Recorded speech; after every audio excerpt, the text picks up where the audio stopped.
Assalamualaikum warahmatullahi wabarakatuh. Selamat siang Bapak Ibu peserta pelatihan mengembangkan media ajar menggunakan Mentimeter. Bagaimana Bapak Ibu masih semangat ya dalam menyelesaikan pelatihan? Alhamdulillah ini kita sudah sampai di hari keempat pelatihan. Masih dengan saya Wulan. Hari ini kita akan belajar, kalau kemarin kita sudah membuat slide PowerPoint atau slide presentasi maksudnya, dan sudah belajar membuat dua tipe kuis, yaitu kuis pilihan ganda dan kuis pilihan atau jawaban singkat. Namun kemarin kita belum melihat hasilnya ya. Nah, hari ini kita akan melihat hasilnya dan mencoba untuk mendownload laporannya. Baik, tanpa perlu berlama-lama, langsung saja kita masuk ke materinya. Seperti biasa ya Bapak Ibu ya, dipastikan sudah connect dengan internet. Lalu double klik untuk browsernya kita. Di sini saya memakai Google Chrome. Kemudian kita ketikkan Mentimeter, lalu di enter. Nah, kita pilih untuk pilihan yang pertama. Lalu karena kita kemarin belum logout, maka kita klik My Presentation. Akan diarahkan ke halaman utama dari Mentimeternya. Nah, jadi ini adalah presentasi yang kita buat kemarin ya, dan ternyata belum ada judulnya. Kita klik Untitled Presentation ini.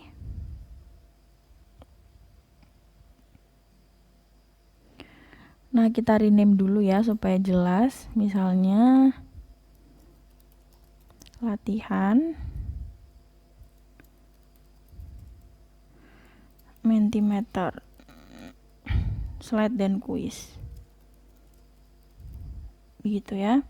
Jadi ini adalah slide untuk hasil dari latihan kita membuat presentasi dan kuis.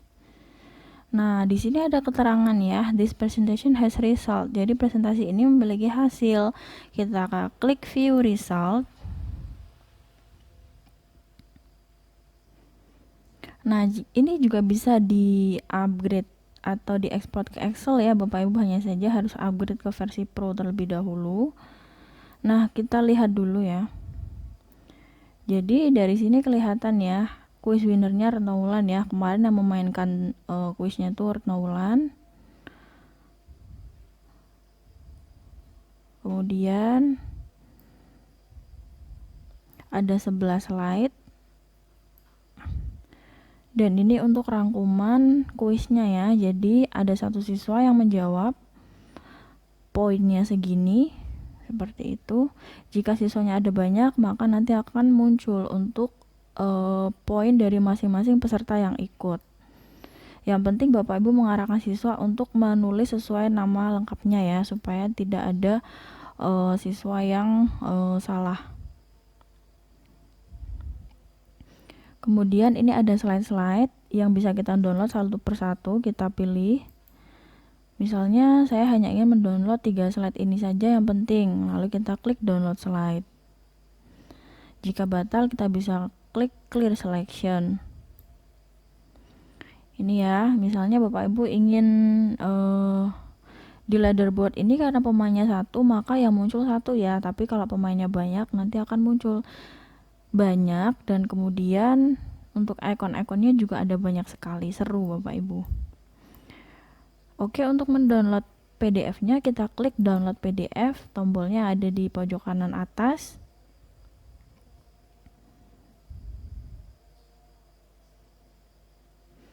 Kita tunggu terlebih dahulu.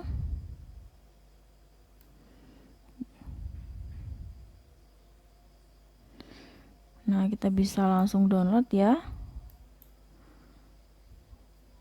Klik tombol download dalam bentuk PDF. Kita pilih untuk folder tujuannya, latihan Mentimeter slide dan kuis. Kita klik save. Maka otomatis sudah tersimpan di folder downloadnya kita. Oke, cukup mudah ya Bapak Ibu ya untuk mendownload dari hasil dari PPT yang sudah kita buat. Atau jika tidak ingin di-download, ingin langsung di situ saja terus, juga tidak masalah ya. Dan lagi untuk bisa mengecek hasil dari siswa yang sudah mengerjakan kuisnya juga sudah ada di sini ya. Ini jika pesertanya banyak maka akan muncul banyak di sini.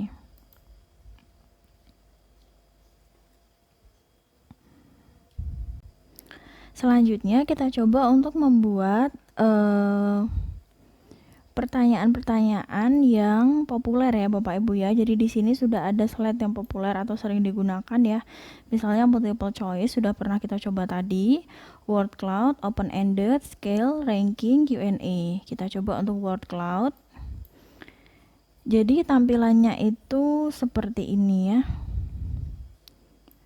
Word cloud ini misalnya tentang biologi seperti itu.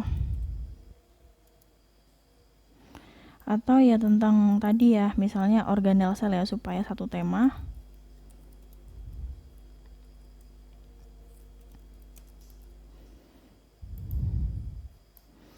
Oke, jadi untuk satu topik organel sel ini nanti masing-masing peserta didik bisa mengentry 3 kata misalnya ya.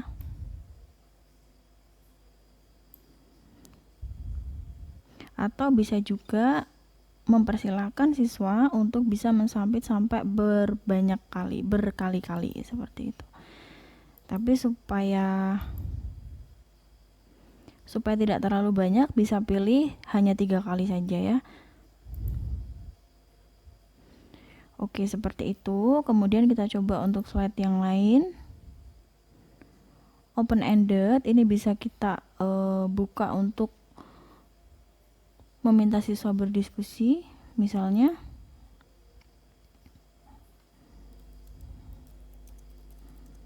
apa yang kamu rasakan saat belajar biologi misalnya ya. Nanti siswa bisa berpendapat ya, apa yang kamu rasakan saat belajar materi ini, seperti itu. Nah, nanti bentuknya macam-macam, bisa speech bubble seperti ini, bisa one by one, jadi munculnya satu-satu, bisa flowing grid, jadi semuanya muncul menjadi satu. Kita coba untuk yang speech bubble.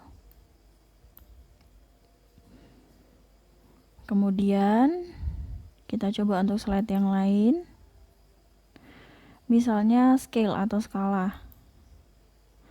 Ini bisa kita manfaatkan untuk membuat polling ya Bapak Ibu ya.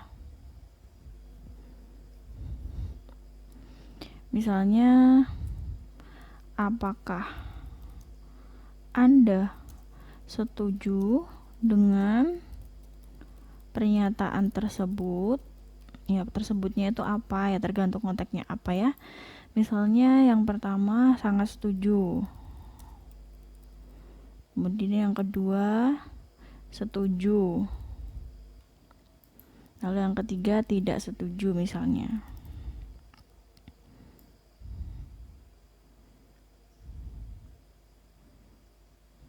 Oke, sudah.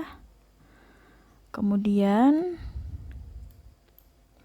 kita coba slide berikutnya juga. Ranking ini ya. Nah, ranking ini bisa juga dipakai untuk membuat polling.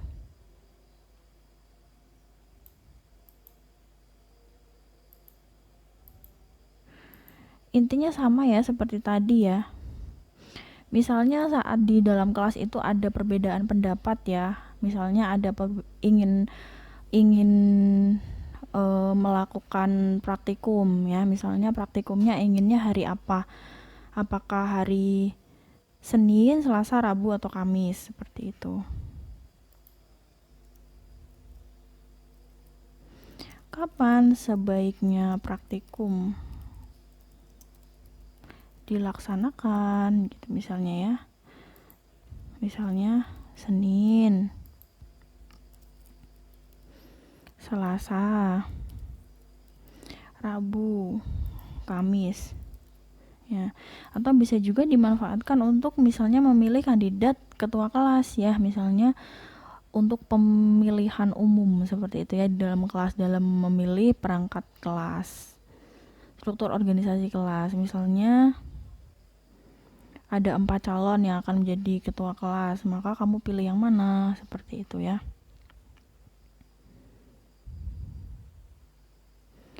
Selanjutnya kita coba lagi. Q&A tadi ya. What is your opinion? Ask me anything.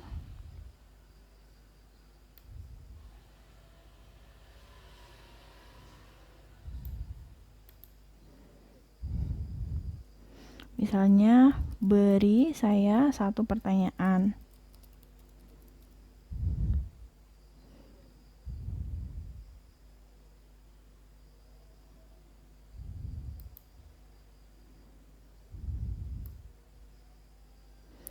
Nah, untuk pertanyaan ini bisa muncul kita bisa pilih ya, apakah di slide ini saja ataukah di seluruh slide.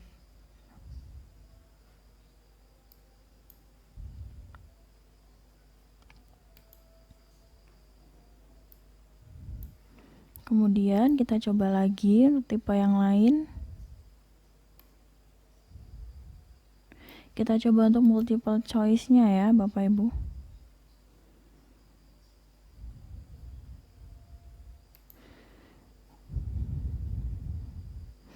Seperti tadi ya, misalnya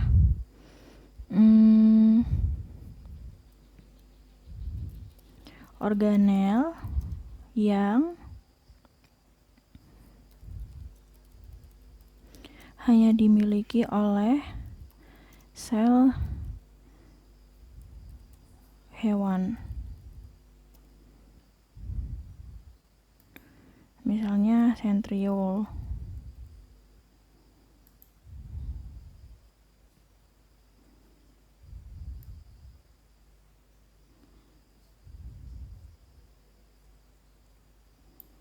Kemudian ada mitokondria. Lalu kloroplas. Namun di sini sifatnya hanya sebagai polling ya Bapak Ibu. Jadi ini kita bisa gunakan untuk mengukur kemampuan awal siswa. Jadi jika kita ingin mengukur kemampuan awal siswa tanpa harus tahu apakah siswa itu menjawab benar atau salah, tanpa harus menilai skornya, maka kita bisa menggunakan slide ini ya. Jadi nanti kita bisa tahu berapa persen siswa yang menjawab mitokondria, berapa persen menjawab centriole, berapa persen menjawab kloroplas langsung saat itu juga, seperti itu. Nah, tampilannya bisa seperti itu, bisa berbentuk donat, pie, dan dot ya. Jadi ini semacam polling.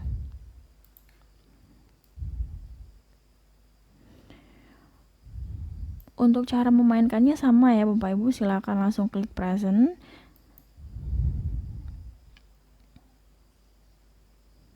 Dan kemudian minta siswa untuk masuk ke www.menti.com dan gunakan kode ini.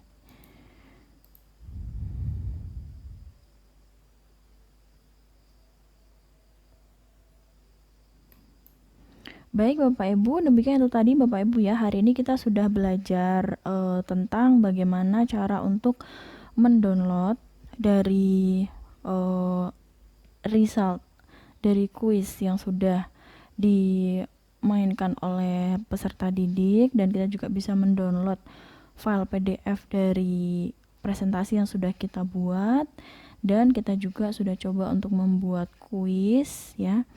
Lalu coba untuk memainkannya. Kemudian hari ini kita juga sudah belajar untuk membuat pertanyaan-pertanyaan yang biasanya sering dipakai ya. Ada pertanyaan pilihan ganda ya. Jadi pertanyaan ada multiple choice, word cloud, open ended, scale, ranking, Q&A. Untuk yang word cloud ini nanti hasilnya seperti ini ya. Misalnya deskripsikan biologi dalam 3 kata misalnya. Nanti siswa itu bisa menginput masing-masing 3 kata. Misalnya menyenangkan seperti itu, menarik seperti itu, ilmu tentang kehidupan seperti itu ya, dan sebagainya. Jadi kita bisa membuat word cloud atau cloud kata-kata. Demikian Bapak Ibu, untuk pelatihan hari keempat ini telah selesai. Kurang lebihnya mohon maaf. Semoga materi yang disampaikan bisa jelas dan bisa dipraktekkan oleh Bapak Ibu semua dan bisa digunakan dalam kegiatan belajar mengajar Bapak Ibu.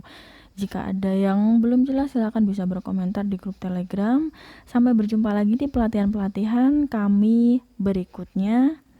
Wassalamualaikum warahmatullahi wabarakatuh. Demikian itu tadi Bapak Ibu untuk materi pelatihan hari terakhir. Semoga selama pelatihan ini dari hari pertama sampai dengan hari terakhir bisa Bapak Ibu ikuti dengan baik dan bisa diimplementasikan di kegiatan belajar mengajar Bapak Ibu semua. Sebelum kita tutup untuk pelatihannya, di sini saya akan menyampaikan beberapa hal penting. Yang pertama terkait dengan presensi. Untuk presensi pelatihan dari hari pertama sampai hari terakhir masih kami tunggu, maksimal sampai malam ini pukul 20.00. Berikutnya kami infokan terkait dengan kriteria kelulusan. Kami ingatkan kembali Bapak Ibu bisa dinyatakan lulus dalam pelatihan ini jika Bapak Ibu yang pertama terdaftar sebagai peserta yang bisa dibuktikan dengan tercantumnya nama Bapak Ibu di lampiran surat undangan. Yang kedua, Bapak Ibu melengkapi presensi minimal 75% dari total hari pelatihan. Berikutnya, bagi Bapak Ibu yang menghendaki adanya perbaikan data, dipersilakan untuk menghubungi admin kami. Masih kami tunggu maksimal sampai malam ini pukul 20.00. Bapak Ibu bisa langsung japri admin kami baik melalui WA maupun Telegram. Yang terakhir, sertifikat akan kami bagikan maksimal 1 minggu setelah penutupan dari pelatihan ini. Demikian itu tadi Bapak Ibu untuk beberapa hal penting yang perlu kami sampaikan. Kurang lebihnya mohon maaf. Sampai berjumpa lagi di pelatihan-pelatihan kami yang berikutnya. Wassalamualaikum warahmatullahi wabarakatuh.